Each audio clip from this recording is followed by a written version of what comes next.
everyone, Dallas Mavericks fans and MFFLs all around the globe.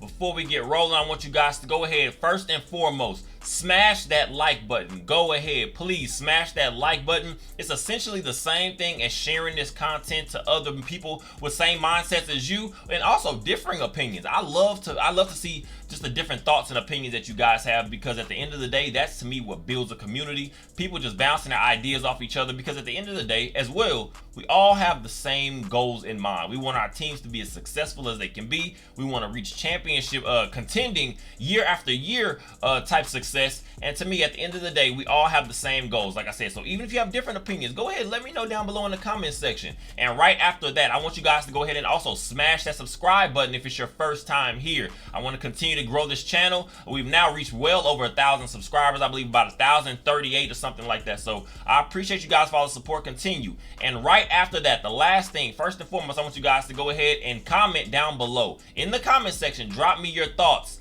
How far do you think this series is going to go? How many games do you think it's going to go overall? Do you think the Mavericks are on the, I guess you want to say, closer to the way of being swept, a 4-game series? Do you feel like it can go maybe 5, a gentleman's sweep? Or do you feel like the Mavericks can kind of turn this thing around, stretch it out to 6 or 7, whether winning it or not? Let me know down below in the comment section, because again, I want to know how you guys feel. Obviously, the fan base right now, kind of, so you have some people still more so on the optimistic side of things. You have some people a little bit more towards the pessimistic side of things. And I'm going to say I'm maybe somewhere in the middle. I'm not going to say I'm very optimistic right now because of some of the things that I have seen. And again, there's some issues that I can see continuing to go forward.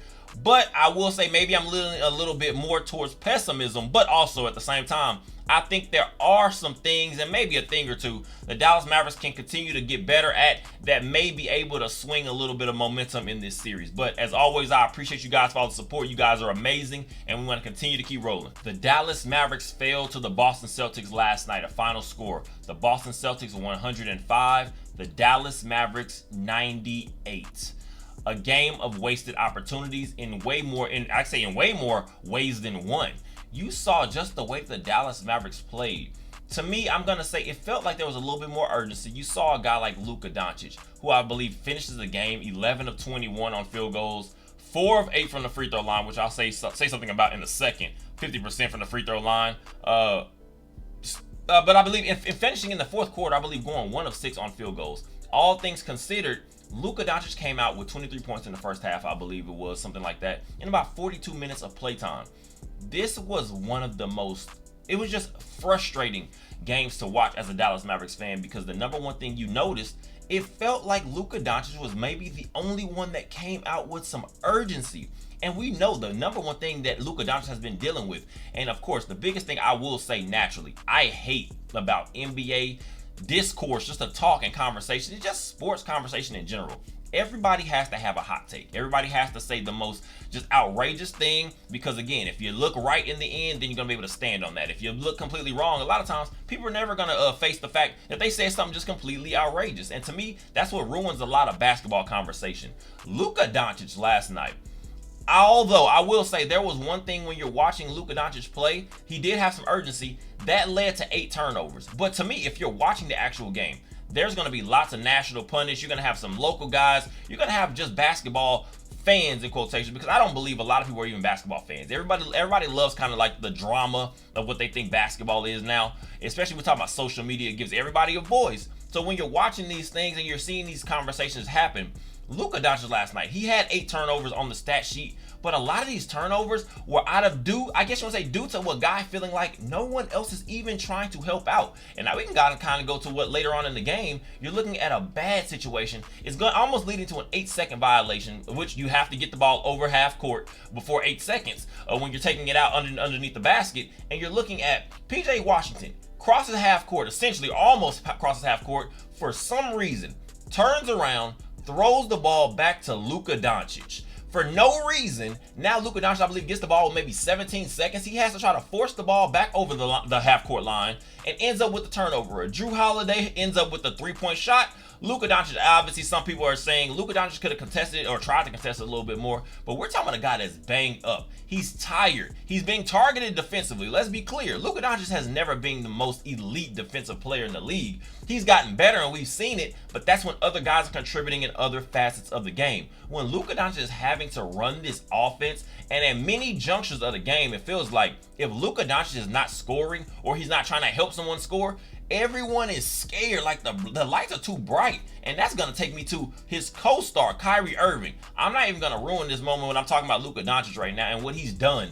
32-point triple-double last night, 32 points, 11 rebounds, 11 assists. It was just a game where I'm watching and you're literally feeling more and more frustrated because at some point, I'm thinking to myself, this is not sustainable basketball. This is not something that Dallas Mavericks can continue to do going forward. You can't rely on Luka Doncic scoring 70 to 80 points every single night and hoping a couple guys chip in here and there.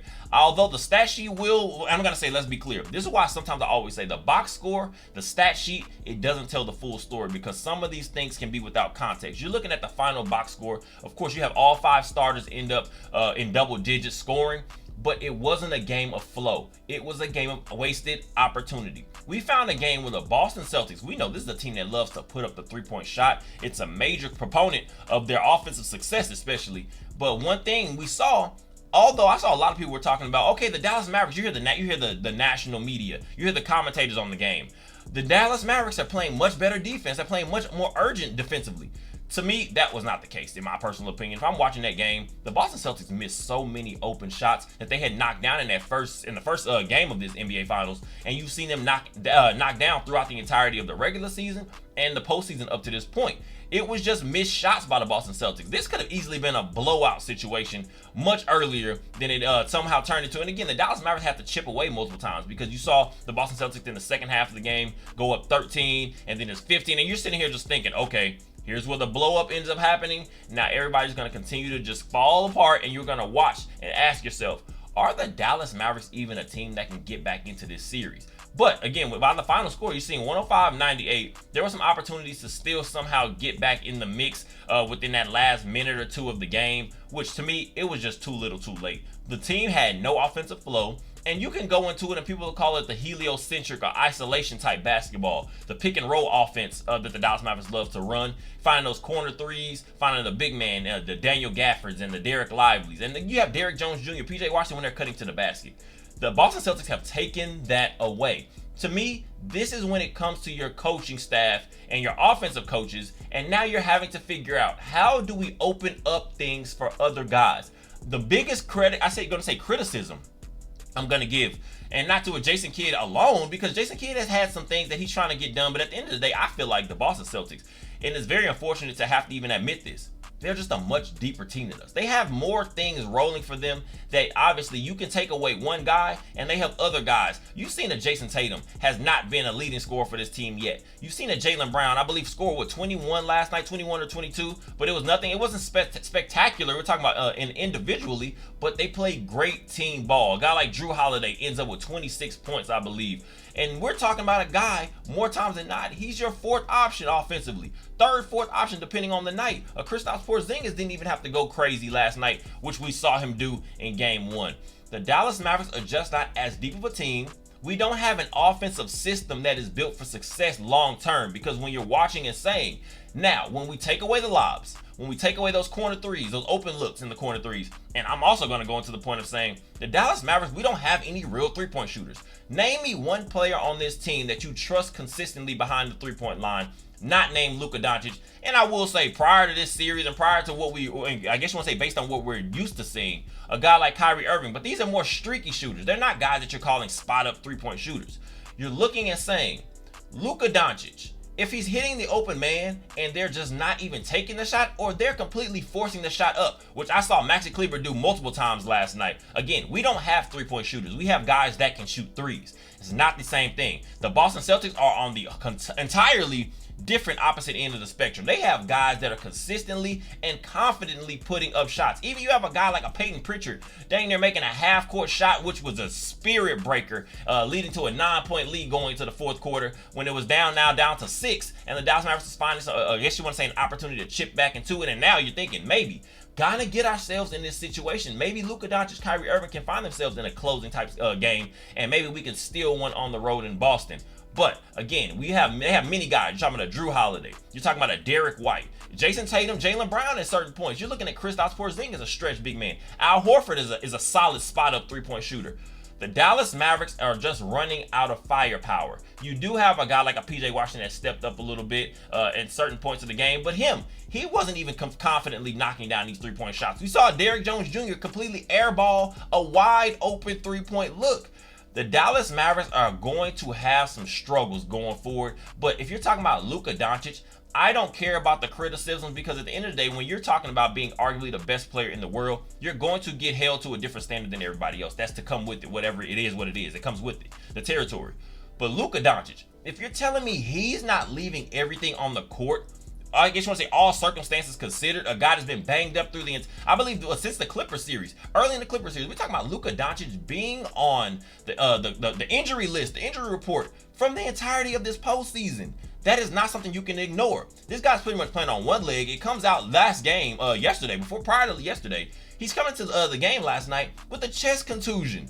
These are things that medically have to be reported, so it's not like you can just keep it to yourself. These are things that have to be medically reported. And you're talking about, again, the basketball discourse. All of a sudden you hear, here come the excuses, here come this for Luka Doncic.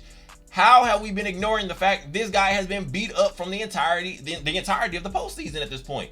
It's just disappointing when you're watching a guy, again, although the leading scorer in the NBA, winning the scoring title this year with over 33 points a game, almost 34. You're talking about what I believe leading into the postseason, the NBA Finals, led the entire postseason in all these statistical categories. Luka Doncic has done so much for this team, done so much for this franchise, and it's just very disheartening to see that the other guys have not fully come along for the ride. Because now, obviously, we can talk about the old adage, as I've said multiple times at this point. When you are, I guess you want to say the series doesn't start until a road team wins on the road. To me, this team is too good. The Boston Celtics, I believe, are they not undefeated at home this season? On the road this season, I believe, in the postseason? Something like that. We're talking, this is a very dangerous team, a 64-win team, best record in the entire NBA. So I don't think it's as simple as just going into it and saying, well, they did what they're supposed to do. They held home court advantage. Dallas Mavericks go do the same thing. The Boston Celtics is going to come in ready to make a statement in Game 3, and I'm worried because, yes, the old adage also is role players tend to play better at home. But what happens when sometimes the lights are too bright? We're not talking about a regular series. We're not talking about a guy, the quarterfinals or the semifinals, even the Western Conference Finals or Eastern Conference Finals in general. You're looking at the NBA Finals. If you have a 2-0 lead, you're not thinking, okay, let's give up. We did what we were supposed to do. We had our 2 wins at home. The Boston Celtics are going to come in here ready to say, we would love to close this thing out in Dallas. 2 more games in Dallas. We would love to close it out there because we're a dangerous team. We know they're licking their own wounds right now, and they have some things that they're maybe doubting themselves. The Dallas Mavericks are they have a tough road ahead of themselves. Again, you are not going to be able to come in here and just fully rely on Luka Doncic to save the day. Not especially a hobbled Luka Doncic that we've seen just have to continue to try to pick himself up and fight through these injuries throughout the entirety of this postseason. We need some other guys to step up, and we need them to step up now. We can't continue to sit here and say, okay, maybe one more game, maybe we can make a couple more adjustments here. The time is now. You're 2 games away from going home for the season. You're 2 games away from watching a team celebrate a championship on your home court. If you have any heart, if you have any mental fortitude, if you have any mental toughness as a franchise, as a coaching staff, as a team, and the players in general, this is now the time to show it. You don't have any more time to waste. You don't have any more time to make excuses. You have to get it done now. No excuses will be given because, again, at the end of the day, it's the NBA Finals. Nobody's going to give any care about, okay, we're dealing with some injuries. We are a little bit tougher than them. We have a few more players that can make some things happen than them.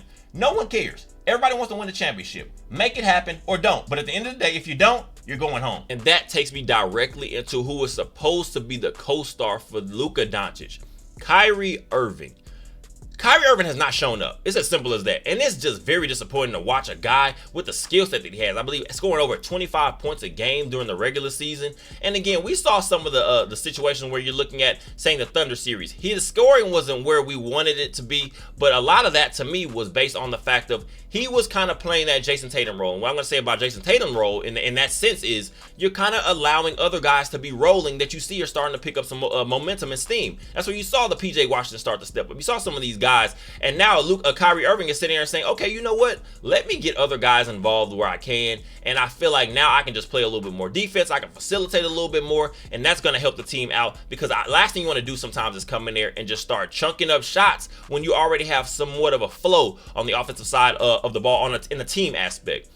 Kyrie Irving, last night, I believe, starts off with 10 points early. And now you're believing, was it 3 or 4 or 4 or 5 on field goals early, 10 points. And now I'm thinking, okay, maybe this is a game Kyrie Irving's going to come along for the ride. He's 0 of 11 against Boston in his last 11 games. You're thinking, okay, maybe he's going to come in here ready to go and help Luka Doncic out. Help some of these other guys like a PJ Washington, Derrick Jones Jr. get comfortable. But especially, like I say, with Kyrie Irving just being aggressive, that just opens up so many other things for other guys. Kyrie Irving ends the game with 16 points. I believe, 7 of 18 on field goals. This was a guy 0 of 3 from the three-point line. The worst part about this right now, Kyrie Irving has not hit one three-point shot this entire series. So far, in 2 games, Kyrie Irving has not made one three-point shot this entire NBA Finals. The worst part about that as well, he missed so many open elbow jumpers, mid-range jumpers he just let slide. And we're talking about Kyrie Irving. The number one thing, what has he always talked about? His handles are through the roof. We see a guy, he can create space on the tallest guys, the smallest guys. It doesn't matter who it is. Kyrie Irving, I saw like Peyton Pritchard locking Kyrie Irving up on the perimeter. Jaylen Brown had him in a chokehold. Jason Tatum has him in a chokehold. Now, obviously, these are guys that are very good, but I'm talking about when I watch a Peyton Pritchard just continue, and again, this is an underrated type role player in the NBA, so I'm not even crapping on a guy like Peyton Pritchard, but I'm saying he's an underrated role player, but to that same extent, Kyrie Irving, you should not be getting locked up by Peyton Pritchard on the perimeter in an NBA Finals game one-on-one. Make your moves, get to it, and get the ball to the bucket, because we need your scoring. The Dallas Mavericks cannot be who they are without Kyrie Irving putting the ball in the bucket. That gets away with some. You can get away with that against some lesser opponents, not the Boston Celtics. This is the team, I believe, number 1 offense in the entire NBA during the regular season, top 3 defense in the entire NBA, defensively, like I said, throughout the entirety of the regular season. That is 2 top 3 teams on offense and defensive side. That's top 3 offense and defense. That is a balanced team. You don't get more balanced than that. Kyrie Irving can't come in here just playing around, not getting to the point, and dribbling as if it's like an and-one mixtape, and you're watching him try to have these highlight plays. Kyrie Irving, he's not hitting his jumpers, and I'm talking open jumpers. He's missing so many open shots that you see him just knock down consistently, and it feels like he's forcing it. It's like as if the crowd's in his head, and the number one thing I've said to me this point right now is very disappointing. Kyrie Irving, to me, is doing too much talking.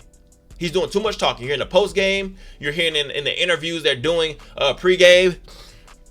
Excuse me. You're hearing in post games. You're hearing in the interviews pre-game. Kyrie Irving is talking about, first of all, after the last game, he thought the crowd was going to be louder than it was. You played terribly in game 1, Kyrie Irving. You don't want the crowd to be any louder, because if that was a showing, trust me, it can get worse for you. And what is Boston going to do? Obviously, they used it up as a quote they put up on the big screen yesterday. Of course, it's already making its rounds through national media, local media in Boston, I'm sure. And now all you're doing is putting more of a target on your back. Every time Kyrie Irving got the ball, you heard boos, you heard chants, Kyrie sucks, all this stuff. Kyrie Irving, who does he have to blame? Nobody but himself. He has not come in locked in. Now, that's not completely crapping on everything he's brought to this team, because I've also seen the opinions yesterday. Kyrie Irving needs to be traded. We need to get rid of him. We need to let him go. Again, some people, obviously, you're upset. It's the NBA Finals. You work so hard. Even if you didn't think this team was going to be here, once you find yourself in a championship position, you're now going to want to put everything into it. And it's just very disheartening to see a guy we've seen being touted as Luka Doncic's Robin, but also at many times, this is not a Batman and Robin situation you've heard. It's a Batman and Superman situation. Kyrie Irving has been a ghost in this playoff series up to this point in these first 2 games. It's disheartening. We've seen him turn the ball over in just nasty ways, inopportune ways, and he has not helped out a guy like Luka Doncic, who again, Luka Doncic is playing hobbled. That's not taking away some of the minor mistakes he's made, but again, when you're watching a guy and the Boston Celtics, I'm going to say right now, Kyrie Irving playing as terribly as he has, you watched last night, the Boston Celtics showed you, once they realized, hey, Luka Doncic is the only scoring source for this team tonight, they started to blitz Luka Doncic in the second half. They let it be known, we're going to just get the ball out of his hands because we know nobody else is going to do anything. We don't respect Kyrie Irving right now. We don't respect a guy like PJ Washington to knock down these open shots. We don't respect a Derrick Jones Jr., a Daniel Gafford, a Derek Lively. They don't respect this rotation at all. Josh Green, Maxi Kleber. These guys, again, just missing blatant open looks, not even feeling comfortable, just attacking the rim at the worst times. You have a 7'3" Porzingis, 7'2", 7'3" Porzingis right at the rim. How many times have we seen Josh Green go to attack? How many times have we seen Maxi Kleber go to attack, playing completely out of the offense and just trying to get shots up? And now one thing that happens, you see a block shot or just a good contest, the Boston Celtics get the rebound and they put it out, and now the Boston Celtics are rolling again. They're picked back up some momentum. The Dallas Mavericks, again, so much to do against this team in the Boston Celtics, so many opportunities that have just been wasted. But last night, the Boston Celtics shooting so terribly from 3, and the Dallas Mavericks not finding a way to pull out a win in such a close game is very disheartening. And Kyrie Irving, I don't care what anybody says, you can criticize your best players. Kyrie Irving has a lot to do with the way that the Dallas Mavericks are sitting here now in an 0-2 hole. PJ Washington last night, 17.7 rebounds in about 40 minutes of playing time, 6 of 13 on field goals.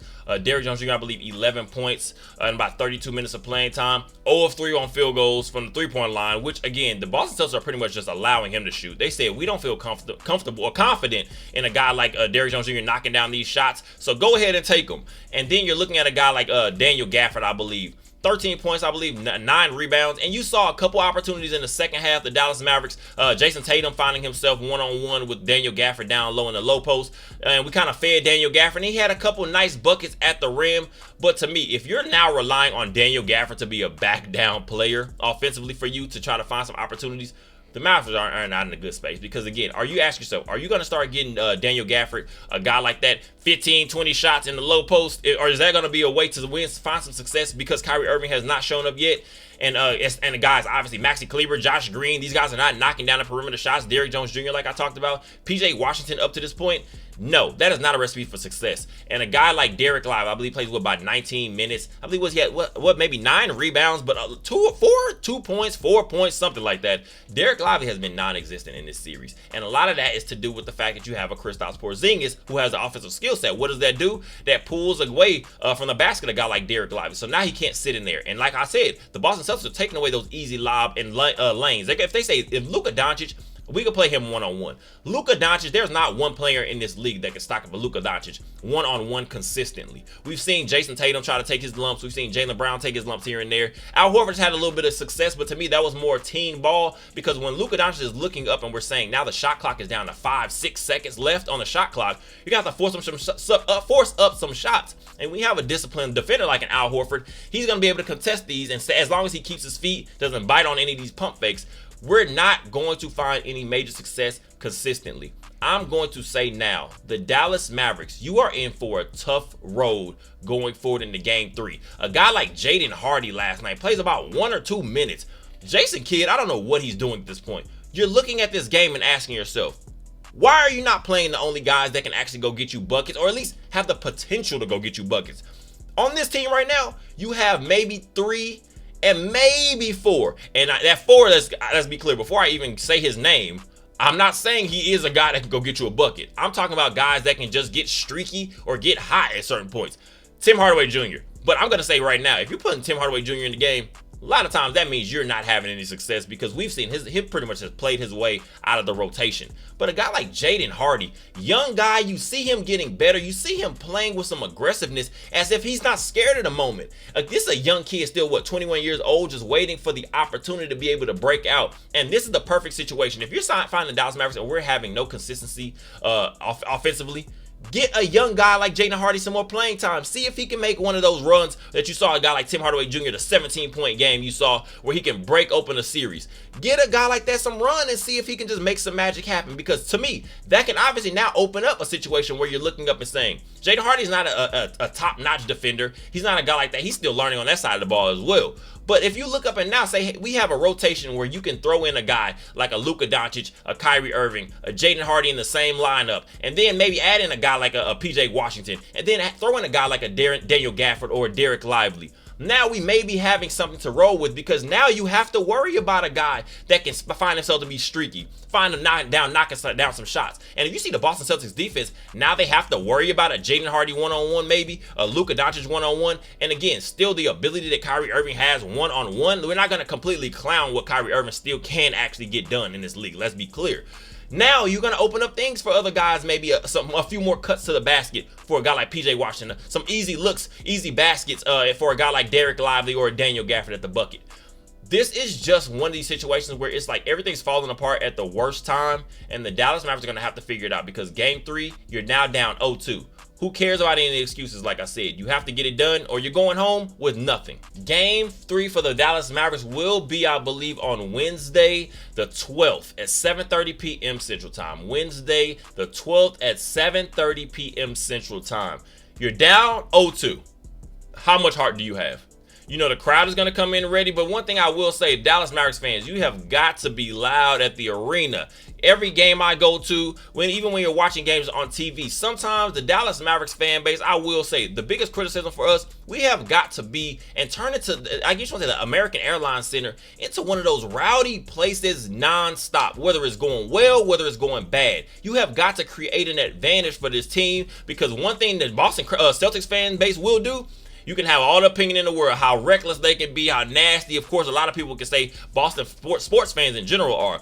We have got to create a loud environment. We have got to create one that when you come to the AAC, it is now going to be loud. You are not going to be able to be comfortable yourselves as a road team. This is something the Dallas Mavericks are going to be able to use, and hopefully be able to use, because the Dallas Mavericks themselves, this product has not been anything that I can say against. It has been anything that looks like it can be sustainable. You can't rely on Luka Doncic to have to score 40, 50 points. You can't even have to rely on a guy like Kyrie Irving, because based on what he's shown up to this point, he's going to come out here and say, Kyrie Irving going to give me a 30-point game. Can you rely on that right now and say we know for sure that's something we can get from him going forward? I don't feel like that's something we can be confident in saying. Now, am I going to hope for it? Obviously, you have to keep a level of delusion and confidence in your team, because that's what being a fanatic is. You're going to root for your team and you're going to hope for the best until the final buzzer hits final 0, and then you're seeing the Boston Celtics maybe celebrating that championship. But as a Dallas Mavericks fan, we want this team to turn this around. We want this team to pick it up. We want this team to be able to hoist that Larry O'Brien trophy. But they have shown nothing, that the Dallas Mavericks have shown nothing, I will say, to the fan base, that this is something that we should be very, very confident in.